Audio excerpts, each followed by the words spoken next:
Hi friends, അയിലക്കറിയും അയില വറുത്തയും വെച്ചിന്ന് ചോറുണ്ടാലോ. ഇന്ന് അയിലയെല്ലാം വെട്ടി തേച്ചിട്ട് വെച്ചിട്ടുണ്ട് ഞാൻ.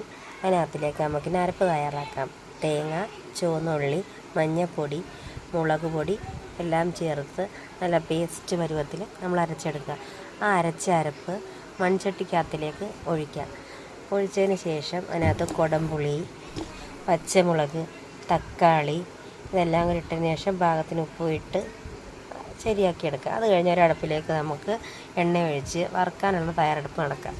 അതിനകത്ത് നല്ല കുരുമുളകും മഞ്ഞൾപ്പൊടി എല്ലാം കൂടെ മിക്സ് ചെയ്ത് പുരട്ടിയത് ആ മീനകത്തേക്ക് തേച്ചിട്ട് നമുക്ക് ആ എണ്ണയിലേക്ക് ഇട്ട് കൊടുക്കാം. എല്ലാം റെഡിയായി. ഇനി ചോറ് വിളമ്പിയാലോ.